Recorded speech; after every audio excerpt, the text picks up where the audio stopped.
Michael, one of the things we've been talking a lot about here is values, our personal values in relation to our roles as leaders. Why do you think it's important to be aware of your own values in order to lead other people? Values, your personal values, will, to a greater or lesser extent, always guide your behavior. It will guide your actions in relation to other people. If you are aware of what you deem important, what you think is important for us collaborating, moving towards some kind of desired future, then you could also find other ways of presenting that value. You find a variety of different actions that all support that value that you deem important for our common success. If we do not do some kind of digging within ourselves, there is a risk that the mix of values will make your behavior slightly difficult to understand. It might mean that you say something that you didn't mean, but in that particular conversation, it was a good value. It was a functional value. But in the long run, it might have been something that hinders the development a little bit. And values are, I think this is really, really important. Values are a bit tricky in the sense that you need to regularly remind yourself of your own values.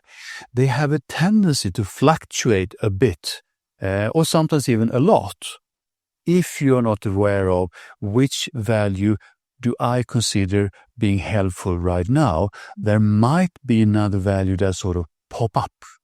We all have a personal value palette, you might say.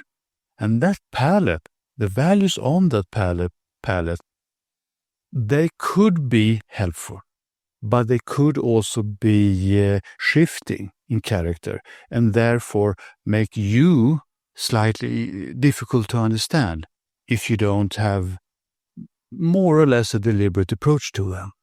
So I think we have many enlightening discussions where people, all of us, actually have been digging deep into our personal values and seeing how they show up, but also knowing they show up in different ways in different situations. For me personally, joy has always been a strong value. Freedom is a strong value. And I just decided that I wanted to take a value that has not maybe been as strong in me and focus on it more in the future. And why do you think this is important to not only look at your existing values, but also find what else would you like to include into your value system? For two reasons, I would say that the first reason that comes to mind is the fact that we are constantly developing, which means that something that was important for us 5 years ago, 10 years ago, or just last year, we might be done with that. We might have practiced it. It might have helped us in that situation where we were at that time. Then we move in to another situation, another context, and it's not necessarily so that that value help you here and now. So you could call it a sort of a fine-tuning. What value do I now consider helpful? What value could be guiding me right now?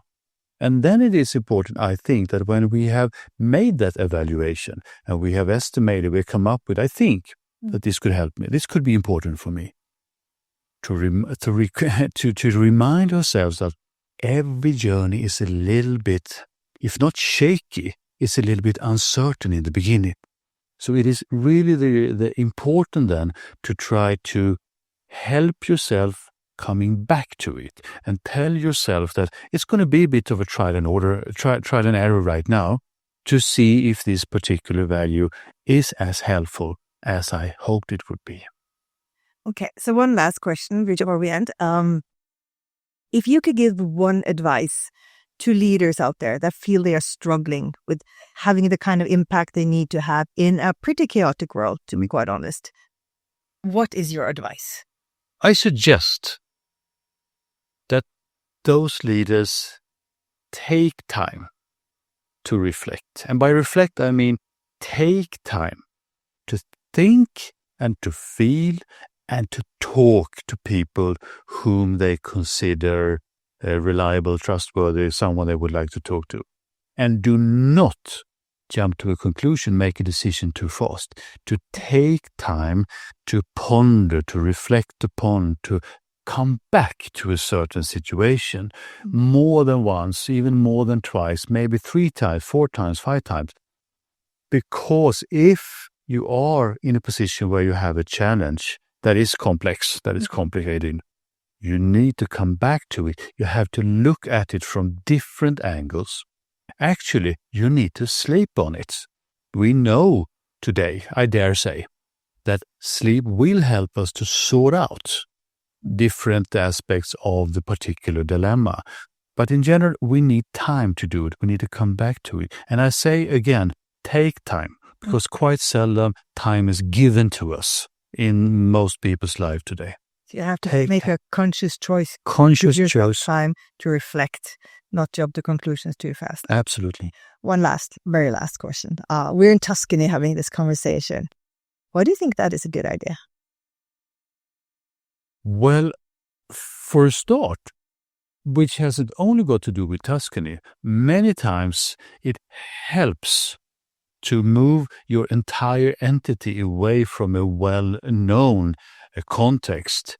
It sort of helps the mental work if you remove yourself from all the patterns that you have in your daily life. So that's not just Tuscany, but remove yourself.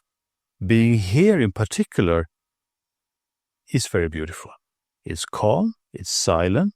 You have the ability to experience, depending on where you come from, new sensations with your 5 senses.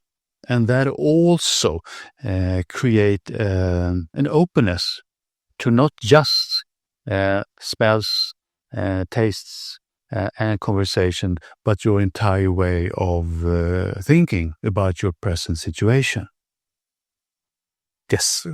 And doing that with other people in a social setting, learning from each other, sharing thoughts, having a safe, open discussions about maybe things you usually don't talk about. Has been, and probably, I don't know, but probably always will be one of the most fundamental ways of developing as a human being, if we look back through the evolution. Yeah, so it's kind of around the campfires, and now it's around the table with Italian food. Absolutely. It doesn't hurt. It doesn't hurt. Okay, thank you so much, Michael. Thank you. For joining me. Thank you. Thank you.